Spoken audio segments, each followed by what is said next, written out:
রাতুল ভাইয়া এই 50 টাকাটা কি আমার? যদি তুমি ধরতে পারো তাহলে তোমার, কিন্তু কিছু শর্ত আছে। আচ্ছা, কি শর্ত? চলো আমরা দেখি। এই পাশে চলে আসো।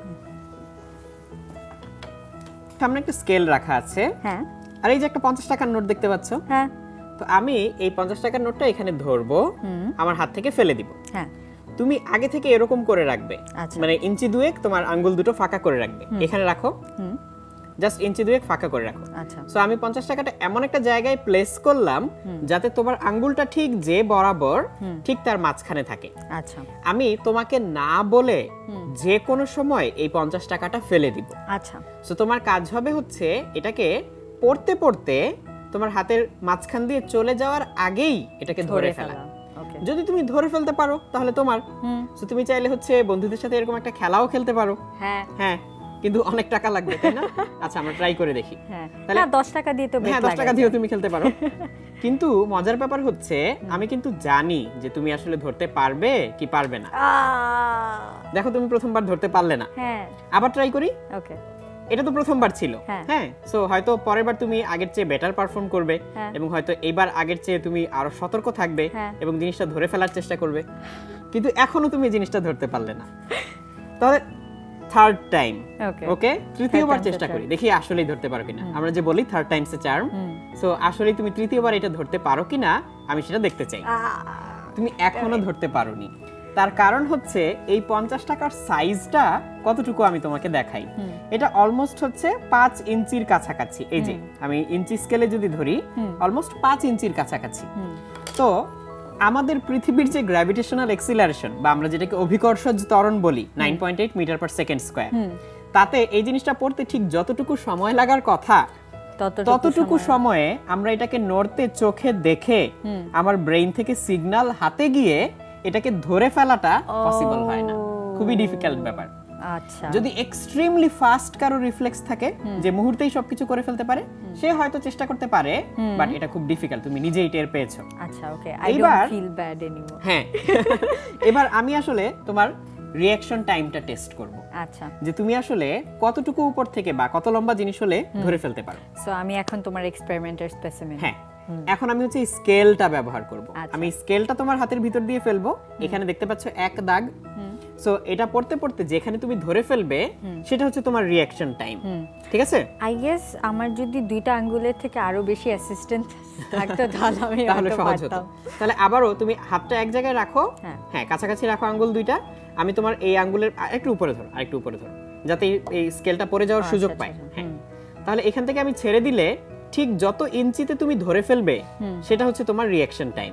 তাহলে আমরা একটু মেজার করার চেষ্টা করব বা মাপার চেষ্টা করব তোমার রিঅ্যাকশন টাইম কত। ওকে, তুমি কি তৈরি? আমি যে কোনো সময় এটা ফেলে দিব। তাহলে দেখো কত ইঞ্চিতে তুমি ধরতে পেরেছো? 8 ইঞ্চিতে। তাহলে তোমার রিঅ্যাকশন টাইম হচ্ছে 8।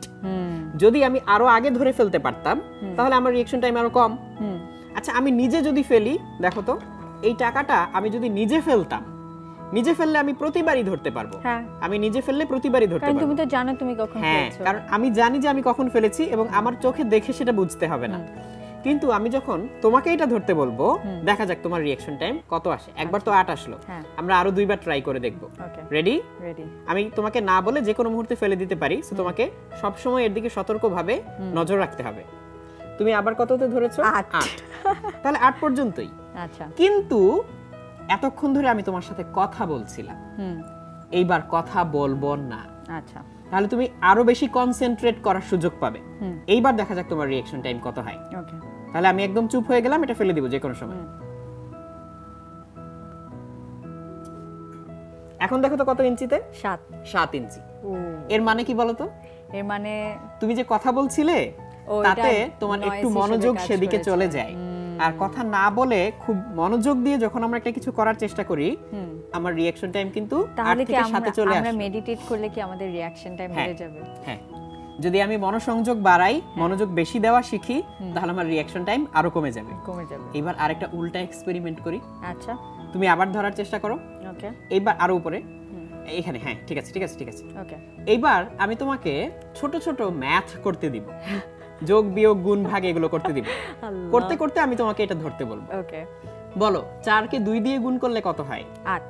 তুমি তাকে 5 বিয়োগ করে দিলে কত পাবে? 3। তার সাথে 2 যোগ করো 5, আবার 2 দিয়ে গুণ করো 10, তার থেকে 2 বিয়োগ করো 8। তুমি কিন্তু এবার ধরতেই পারোনি, তার মানে তোমার রিঅ্যাকশন টাইম 12-র চেয়েও বেশি, তাই না? তাহলে তুমি কিন্তু অন্য সময় 8-এ ধরে ফেলতে পারছিলে, আর কথা না বললে 7-এ ধরে ফেলতে পারছিলে, বাট অঙ্ক করতে করতে তুমি 12-তেও ধরতে পারোনি। লেটস ট্রাই ইট अगेन, আরেকবার ট্রাই করি, আরেকটু উপরে। 5 দুগুণে কত? 10। 5 যোগ করো 15, আরো 2 যোগ করো 17, সেখান থেকে 3 বিয়োগ করো।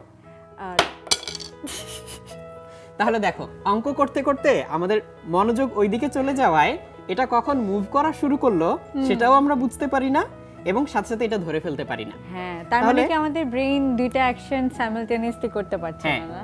তুমি কিন্তু দেখেছো এই জিনিসটা, যে কম্পিউটারে যখন আমরা 2টা প্রোগ্রাম একসাথে চালাই তখন কিন্তু একটু স্লো হয়ে যায়। যত বেশি প্রোগ্রাম একসাথে চালাতে থাকি তত বেশি স্লো হতে থাকে, এবং একসাথে অনেক বেশি প্রোগ্রাম চালালে ইভেন কম্পিউটার ক্র্যাশ করতে পারে।